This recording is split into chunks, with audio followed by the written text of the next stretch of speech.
Hi Nomads, it's Tanya. So as you know, Disney World is a very popular destination for people with young kids in their lives or people who are just young at heart. And my brother David is in love with Disney and he plans these big family trips to Disney every other year.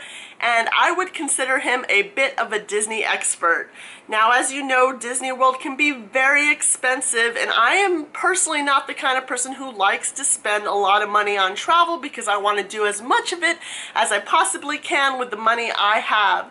So I have gleaned a few expert tips about going to Disney for my brother and my relatives who are kind of experts, and today I'm going to share with you my top 10 tips for optimizing your Disney World travel and for saving a little money. So let's go! Tip number 1, stay at a Disney resort. Now I know this sounds like a really expensive thing to do, but it's actually the best value because if you stay at a Disney resort, you can pay as little as $100 a night for a budget resort room, and it includes transportation to and from the park on a free shuttle that runs on a regular basis. That way you don't have to worry about driving yourself and you don't have to pay for parking at the park.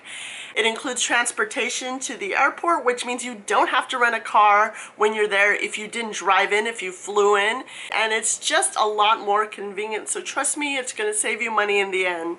This one, for example, Pop Century, which I've stayed at a few times, is around $100 a night. And with that, it includes all the transfers and it has amenities a little better than a regular motel, although the setup of the rooms is comparable to a motel, and the service is great, just like everywhere else at Disney. Now, if you want to get fancy, you can actually stay at really nice resorts. And if you want to stay in a very nice hotel, they have hotels like the Grand Floridian, which I'm in right now.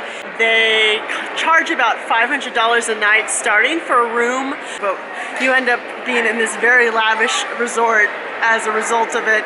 And you have easy access via monorail or boat ferry to the Magic Kingdom and all the other parks, which is really convenient.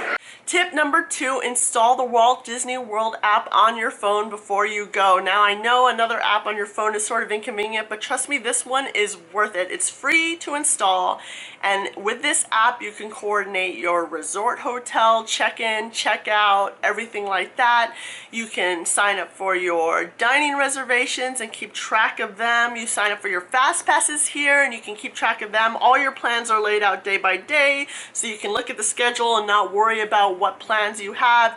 You can make real-time changes to your fast pass, and it has a map of the park, which is useful because you can get lost there very easily, and the map has real-time updates about the wait times at different rides, which is really useful because if there's a 3-hour wait at Thunder Mountain, you probably don't want to go there, and if you go later in the evening, you can see maybe it'll be much shorter. So install the app and use it.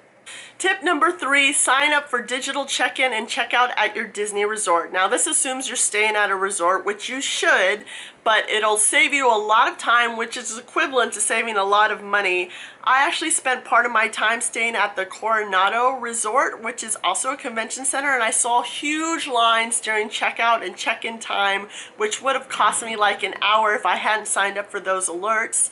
And another great thing about the digital check-in and check-out is that if you're checking in early, it'll let you know the minute your room is available, so you can go straight to your room early, even if it's before the official check-in time. So that's pretty great, save you time, and it's amazing.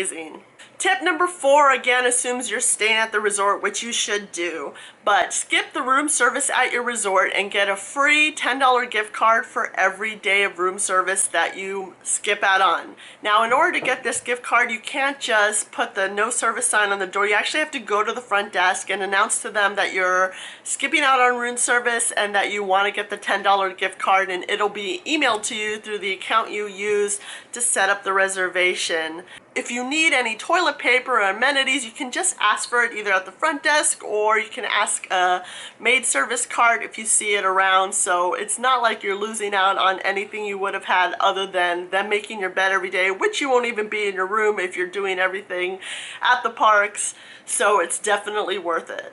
Tip number 5, book everything early. This includes your fast passes and your dining reservations.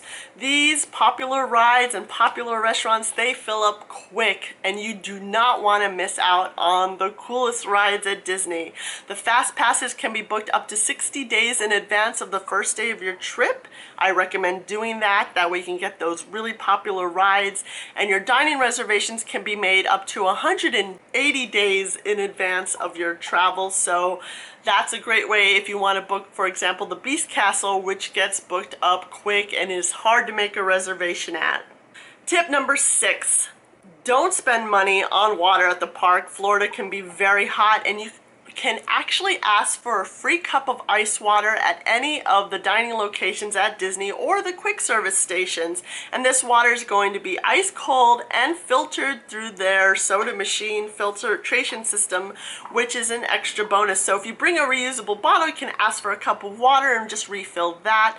There are, of course, water fountains at the bathrooms, but this water may not be as cold. And if you have any concerns about the safety of the Orlando tap water, you can avoid that by just asking for free water and they will give it to you.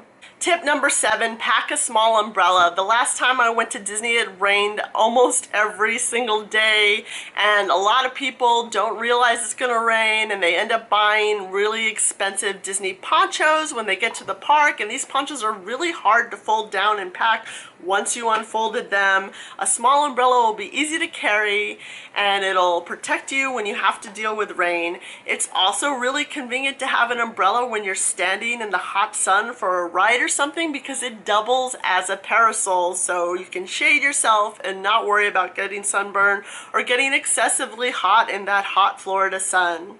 Tip number 8, explore the non-park Disney properties while you're there. All of these properties, including Disney Springs and the nicer resorts, are free and open for you to visit. Places like the Animal Kingdom Lodge Resort has animals like zebras and giraffes you can see. A lot of these resorts have interesting restaurants and gift shops, and I've heard that the view of the Magic Kingdom fireworks show from the beach at the Polynesian is extra magical and amazing, so take advantage of these free Disney properties. We're having dinner at a resort called Wilderness Lodge, and it's made of like all these big Lincoln logs. Looks really cool. Tip number 9, only buy one park a day passes to the Disney parks. Do not fall for the park hopper passes, which allows you to enter multiple parks in a single day. This may sound like a great way to get to visit all the parks for less money, but it is not. Each park has more than enough things to do or see in a day than you can possibly do, so you don't want to waste your time traveling from one park to another and paying extra for a pass. Just do the one park a day option.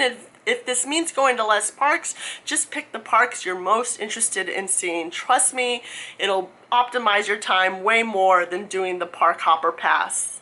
Tip number 10, sneak in with group fast passes. Now, if you're traveling with a group, it's hard to organize having the fast passes to the rides all together, and chances are most of the group will have a fast pass to a ride at a certain time, but a few people in the group may not. So a little known tip and trick is, if you ask nicely in the fast pass line, they'll let the people without the fast passes join the group just to keep everybody together, and it'll make things a lot better, and it'll save you the stress of not being able to ride the rides together with your group. I know I said there'd be 10 tips in this video, but I actually have a bonus. Do research in advance of your trip to Disney. You will be kicking yourself if you miss out on one of those cool Instagrammable treats that they have at Disney, or if you have to wait in a 3+ hour line for a fun, cool ride that you didn't get a fast pass for. Saving time to me is the same as saving money, and the only way to save time at Disney is to plan in advance so you get the most out of the time you have there. Well, that's it for my tips and tricks for going to Disney World. I hope you found something useful. If you have any tips and tricks that I might have missed, please put those in the comments below. And if you want to see my Disney travels, you can check those out here. And if you like this video and you want to see more of my travels, please like and subscribe and hit the bell to be notified when new videos are available. Until next time, bye!